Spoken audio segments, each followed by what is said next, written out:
Assalamualaikum warahmatullahi wabarakatuh. Selamat sore adik-adik semua. Gimana kabarnya hari ini? Semoga selalu sehat, selalu diberikan keselamatan oleh Allah Tuhan Yang Maha Esa. Sore ini saya akan berikan sedikit materi terkait dengan perlindungan warga negara Indonesia di luar negeri. Jadi adik-adik, apabila adik-adik berpergian ke luar negeri untuk berwisata, adik-adik ya kita tidak akan mengharapkan sesuatu yang terjadi di luar negeri, tapi hal-hal ini mungkin terjadi nantinya pada setiap orang yang berpergian ke luar negeri. Misalnya ada kecelakaan atau mungkin kehilangan paspor dan sebagainya, itu mungkin hal-hal yang mungkin bisa terjadi pada setiap orang. Namun hal-hal tersebut adalah mungkin bisa dihindari dengan hal-hal yang memang harus kita laporkan untuk sebagai bahan laporan dari perwakilan negara kita di luar negeri. Jadi seperti itu. Namun demikian, sekarang sudah ada namanya aplikasi untuk warga negara Indonesia yang sedang berpergian ke luar negeri, dalam artian mereka berwisata atau melakukan kegiatan atau mungkin kunjungan diplomatik atau kedinasan atau mungkin untuk pendidikan dan sebagainya. Ternyata memang sekarang sudah dibangun sebuah aplikasi khusus namanya Peduli WNI. Kalau kita bicara Peduli WNI, berarti kegiatan yang ada di luar negeri, masalah warga negara yang ada di luar negeri itu akan terpantau oleh kedutaan besar di luar negeri. Jadi data diri yang terkait dengan warga negara yang ada di luar negeri, warga negara kita yang ada di luar negeri, itu akan terpantau oleh kedutaan besar. Jadi hal-hal yang memang apabila terjadi sesuatu yang ada di sini, misalnya di negara asing, itu akan menjadi database dari kedutaan itu bersangkutan. Jadi apabila ada kejadian kecelakaan atau kehilangan atau hal-hal yang lain terkait dengan mungkin sakit, jadi kedutaan itu mengetahui kondisi dari warga negara. Namanya aplikasi yang digunakan adalah Peduli WNI. Jadi Peduli WNI.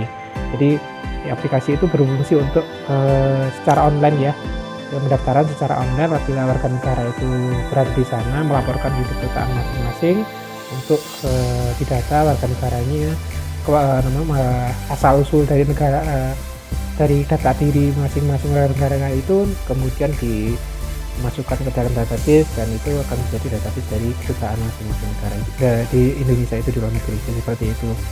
Jadi dengan aplikasi ini, warga negara Indonesia yang ada di luar negeri akan terdata secara rinci aktivitasnya di luar negeri.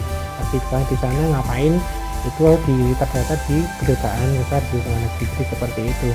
Jadi manfaat dari aplikasi ini sangat bagus, sangat membantu dari warga negara yang berada di sana, karena memang tidak ada yang mantau untuk kegiatan di luar negeri. Apabila terjadi sesuatu, ya hanya kedutaan sebagai cagar kita untuk pelindung kita di luar negeri. Jadi seperti itu. Jadi ini fungsinya adalah memantau, mendata warga negara dengan fungsi dari masing-masing aktivitas yang kita lakukan di luar negeri. Jadi seperti misalnya kita berwisata di tempat wisata, kita mungkin melakukan suatu kegiatan yang menimbulkan sebuah hal-hal yang tidak kita inginkan terjadi pada diri kita, itu bisa dilaporkan melalui aplikasi ini, yaitu Peduli WNI. Jadi seperti itu. Jadi pelayanan perlindungan itu menjadi hal yang paling prioritas dalam hal aplikasi ini. Jadi penggunaan aplikasi ini tujuannya adalah untuk melindungi warga negara Indonesia yang berada di luar negeri. Jadi seperti itu ya. Kemudian itu di aplikasi ini itu adalah memberikan kemudahan dan pelayanan perlindungan bagi warga negara. Jadi pelayanan apapun yang terkait dengan keimigrasian itu bisa dilakukan dalam aplikasi ini. Kemudian perlindungan bagi negara Indonesia khususnya yang terkait dengan aktivitas-aktivitas yang tidak diinginkan terjadi bagi warga negara, itu bisa dilakukan melalui aplikasi Peduli WNI. Jadi seperti itu. Jadi Kementerian Luar Negeri dengan aplikasi ini dapat memantau aktivitas warga negara Indonesia yang ada di sana, di masing-masing negara. Jadi ini menjadi aplikasi yang sangat bermanfaat pada waktu kita bepergian ke luar negeri, dan ini untuk khususnya untuk berwisata terkait dengan aktivitas-aktivitas yang mungkin hal-hal yang tidak kita inginkan terjadi di luar negeri. Jadi seperti itu. Jadi salah satu aplikasi ini harus kita download terlebih dahulu sebelum kita melakukan perjalanan ke luar negeri. Jadi seperti itu mekanismenya. Jadi kita selain melaporkan atau memiliki izin keluar negeri juga harus memiliki aplikasi yang seperti itu. Kemudian aspek yang berikutnya kita juga akan membahas masalah terkait dengan kerjasama. Jadi kerjasama luar negeri yang Indonesia yang lakukan dengan terkait dengan bidang pariwisata. Jadi Indonesia ini memiliki sekitar 31 perjanjian luar negeri yang terkait dengan bidang pariwisata. Jadi untuk mengapa salah satu fokus pembebasan atau visa on arrival atau bebas visa ke 169 negara atau mungkin visa on arrival ke beberapa negara itu merupakan suatu kebijakan dari Kementerian Luar Negeri dan Kementerian Pariwisata terkait dengan peningkatan angka kunjungan wisatawan. Jadi seperti itu bentuknya.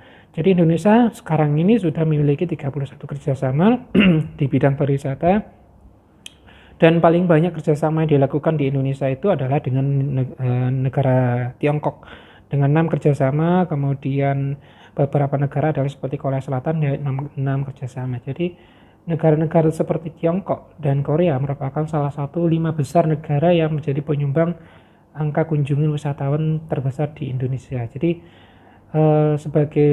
dan itu manfaatnya kenapa kita melakukan kerjasama, karena untuk mempermudah aksesibilitas atau perizinan dari warga negara Tiongkok dan Korea untuk berkunjung ke Indonesia. Jadi hal-hal tersebut merupakan hal yang memang sangat bermanfaat untuk menunjang aktivitas pariwisata. Jadi kerjasama itu sifatnya adalah sangat mendukung atau multiplier effect terhadap aktivitas pariwisata. Jadi seperti itu. Maka Kementerian Luar Negeri sangat concern terhadap beberapa negara yang memang terkait dengan kerjasama ini adalah dalam hal khususnya adalah pembebasan visa.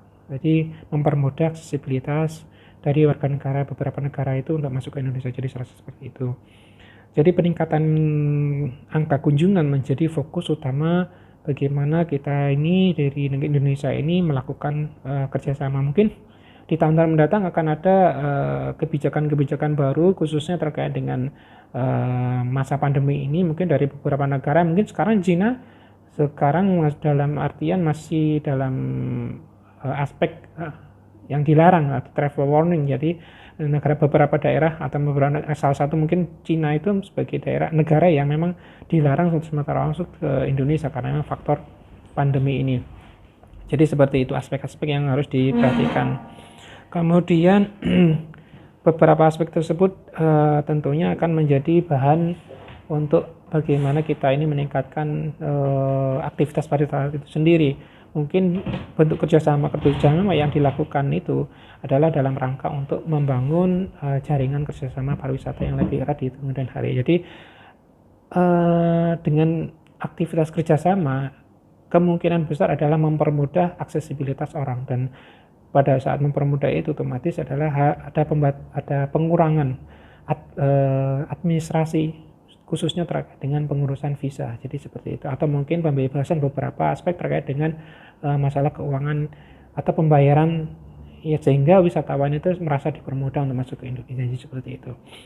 Jadi ada beberapa faktor yang memang kita harus memahami pada saat kita berkunjung ke luar negeri, bahwa kita ini mempunyai aplikasi khusus yaitu Peduli Warga Negara atau Peduli WNI yang menjadi aplikasi khusus apabila kita bepergian ke luar negeri, sehingga aktivitas kita ini dapat terpantau, kemudian pelayanan keimigrasian yang mungkin bisa dapat dilakukan secara online dari negara yang bersangkutan. Jadi kita ini tidak merasa sangat kesulitan pada waktu berada di luar negeri atau mungkin harus datang ke kedutaan atau konsulat kita di negara lain.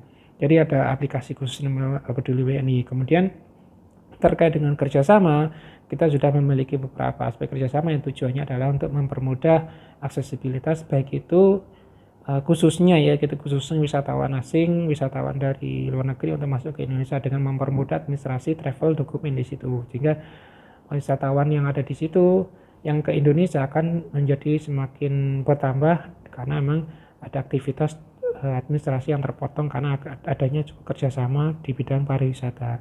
Jadi manfaat-manfaatnya terkait dengan perjanjian luar negeri ini memang sangat penting, khususnya untuk peningkatan angka kunjungan.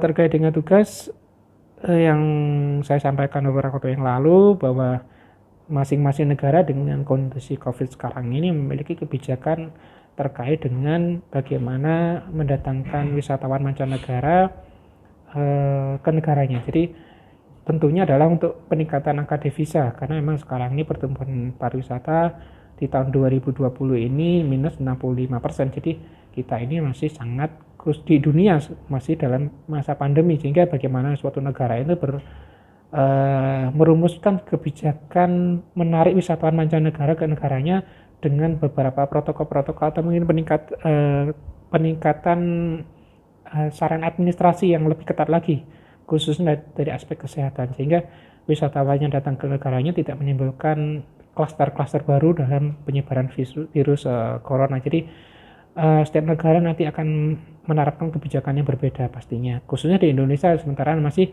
menerapkan kebijakan travel warning. Jadi melarang beberapa negara, khususnya negara-negara yang berasal dari endemi dan penanganan COVID-nya masih belum optimal. Jadi seperti itu. Dan ini tugas ini nanti dipresentasikan masing-masing dan akan dimoderatori oleh ketua kelas. Nanti akan dilaksanakan mungkin pada saat setelah kegiatan perkuliahan ini, dan itu akan saya nilai secara langsung. Nanti setelah ini mungkin akan ada tugas kembali, sehingga setiap minggunya akan ada tugas baru, dan diharapkan ada masukan agar jangan sampai terlewatkan tugas-tugas itu, karena akan mempengaruhi nilai adik-adik semua. Mungkin ini yang bisa saya sampaikan. Terima kasih. Mohon maaf atas kesalahan. Assalamualaikum warahmatullahi wabarakatuh.